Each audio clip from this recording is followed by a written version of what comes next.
All right, folks, so X-Men, Days of Future Past. This is the big one that everyone seems to love. Let's talk about it.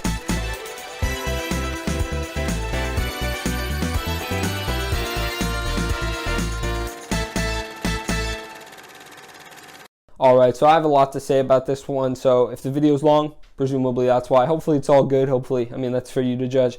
But let's get into it. So in the beginning, we get, a visual effects intro that serves as a fun reminder of, the old trilogy, sort of, playing off of that. Really cool stuff. And then, after that, you get the introduction to a lot of the OG characters. That was also a joy, even though, I'm sure it was much better in the theaters, because that was 2006. So that was, 8 years. 8 years since the last X-Men movie. So seeing all these characters return, for me, it was cool. And I saw those characters no less than a week ago. But, that was awesome. There's a lot of, they really do a good job of, getting you into that mood of excited to see. That it's nostalgic, I'd say. I will say that the beginning is very mysterious and confusing, probably by design.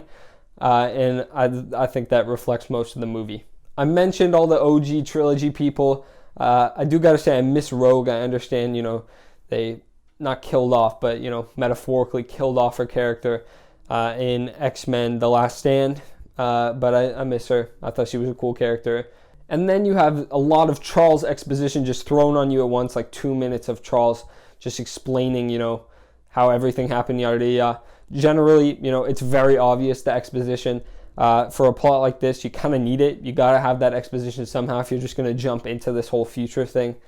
But yeah, just something, I noticed. And this is quite a bit of lazy writing here. You have Kitty Pryde, from the last trilogy, can now send people's consciousnesses, I don't know the plural of consciousnesses, I think, back into their old body. So their body stays in the future, their mind goes to the past. Never before explored, never before mentioned, only for the sake of this movie and for this plot, does it exist. And it's pretty lazy. It's pretty lazy writing. And generally, I like time travel. I'm not going to it doesn't super bother me that that's their explanation for it, but I do prefer to have some anchor of realism in a time travel story. And I think, a good amount of them actually do. They have good, explanations of it. This is one of the more ridiculous methods I've seen in a time travel film. Still, I think this is a very clever way of combining, the OG X-Men and the rebooted X-Men. I think it's very cool that they're all brought together. But I'll talk about that more later on, what they should have done, my opinion on bringing them, combining them. And then a clever idea that this film explores is, having Logan, they even mention it, having Logan be what Charles was to him, that mentor of sorts. And that was an integral part of at least the first X-Men, of having Logan really be mentored, this guy, this stoic guy, this solo guy, by this wise man, Charles. And so now he really has to go back and save a Charles in need of help. He's not the Charles we know him to be. And so that's a really nice thing to explore. One thing I can say about this film is that the pacing is spot on. It moves very fast throughout the whole thing. I wouldn't really say there's ever a dull moment. But a lot of confusing moments. Again, I'll get into that into a bit. And just wait. We get to see Stryker again in this movie, who I guess I just really like him as a character because I mentioned this in my X-Men Origins review, which if you haven't seen, it's up there. I just apparently like every moment with him because I think he's a cool tie-in of sorts. He's not really a cameo, but he's also not really an integral character. And so I think it's just nice to have that sense of continuity around all these films with the character of Stryker. And then finally, at this point in the movie, we get the whole reason why we're doing this. I forgot in the first place, but Evan Peters Quicksilver finally shows up, who is in WandaVision, which I have a WandaVision reviews playlist if you haven't seen any of those. I'm glad that we finally get Evan Peters Quicksilver. He's cool. I've seen this film. I don't remember most of it, but I do remember his character because he is a standout. Everyone says it. He's a cool character. And then obviously, do I even need to mention it? You have the Magneto breakout sequence, which is all just awesome. And of course, the highlight of it is, Quicksilver racing through the kitchen with all, the music in the background. Really excellent stuff. Great scene. How can you not love that scene? It's an amazing scene. I would say the dynamic between Charles and Eric, something I always love. It's probably the best part about the X-Men characters in general. It's really well done here again. They want the same goal. They want mutants to be accepted, but they have different methods of obtaining it. And I think it's exemplified, brilliantly in this film. And you have the plane trip to Paris where they get angry at each other. Neither of them understand each other exactly, where the other's coming from. But it's that friendship yet disagreement, brutal disagreement. And then in Paris, Magneto goes on his own crusade again. It happens again. And he's sort of predictable at this point. But again, what can you do? You need him for mutant safety, but they disagree on how to achieve it. And it's sort of cool to see McAvoy and Fassbender, because it really feels like they are what Stewart and McKellen, Magneto and Charles used to be. And yeah, they really reflect those characters, I think, really well. All right here, though, I am going to throw in all of my ridiculous questions and problems with the film, of which there are quite a few. I'm just going to list, some. And here we go. Maybe if you know them, you can answer them. You probably don't, because I don't think they are answerable, but we'll see. Firstly, you have that scene with Trask and the government. He's addressing the government near the beginning. Why didn't the government take mutants seriously if JFK was a mutant, which is revealed in this film that in the X-Men canon, that JFK is a mutant. So the government would theoretically want to take mutants seriously if they knew that JFK was a mutant. And if they didn't know that, then they presumably knew the real reason why JFK was killed, which, the public thinks that mutant, right? Or, Charles thinks that Magneto killed JFK. Doesn't really make sense. The mutant, and then they talk even about Cuba and the potential existence of mutants, even though, I think examine the whole thing and it's very clear that they exist, but, whatever. Why does Wolverine have adamantium claws in the future, not the past, because he has his regular bone claws in the past? In the future, if they were cut off in the Wolverine? I don't know. How come Stryker, if he knew Mystique, which he has multiple scenes with Mystique in this movie, they fight multiple times, they have dialogue with each other, why doesn't he ever say anything particular to Mystique in X2? He talks to Magneto and Charles plenty in X2.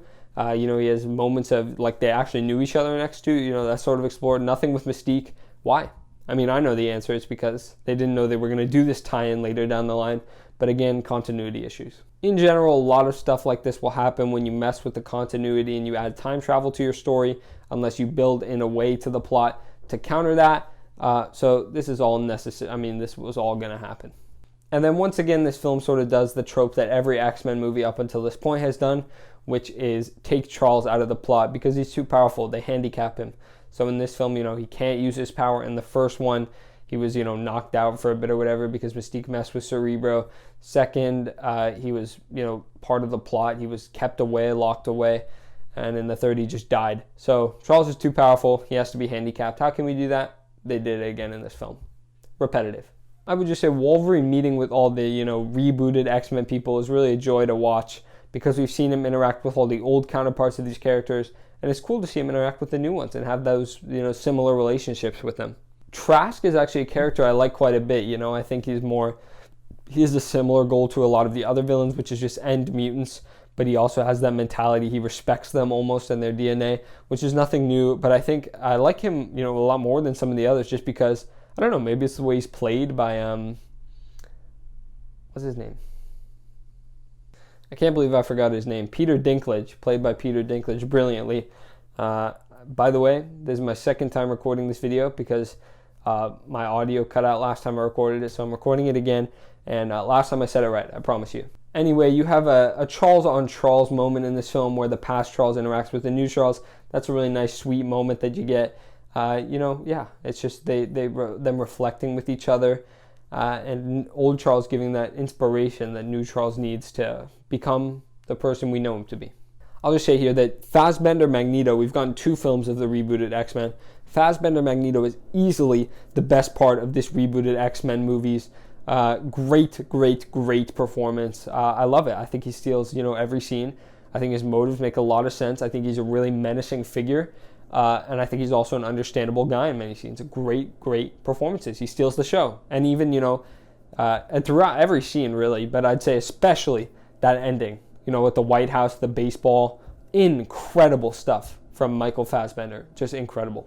While Magneto, Michael Fassbender Magneto might be my favorite character in the reboot, though, I would say that Mystique has the best character arc.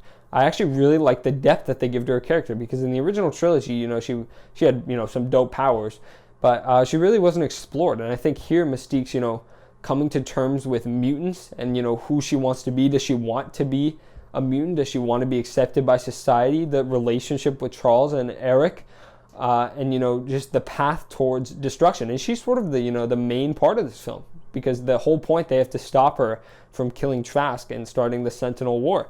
And it's a really unique thing to explore, and I think it's great.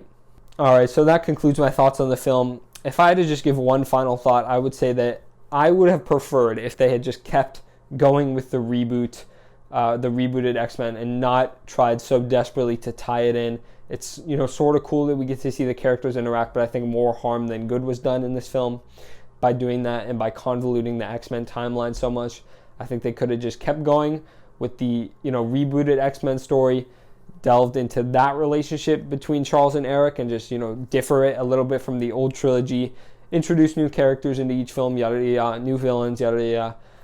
But they didn't. They went this route. This is the movie we got. And it's sort of what I wish the MCU would do now with the X-Men too. I wish instead of doing the multiverse tie-ins, they would also just reboot the characters, give us our own new, not good X-Men, and not have to try and tie it in with everyone's favorite, you know, old franchise. That's just my thoughts. Anyway, I don't know if people are going to like this rating, because I know a lot of people hold it in high regard, but this film cannot be more than a B for me. You know, it's got good moments, never really any great moments, and it's just so convoluted, so many issues with it, and not enough really good done for it to be a film that I could say warrants an A. Not bad by any means, and I feel like, you know, the way I'm acting right now almost makes it seem like I gave it a C or a D or something like that. I didn't. I liked it, but it's got to be a B.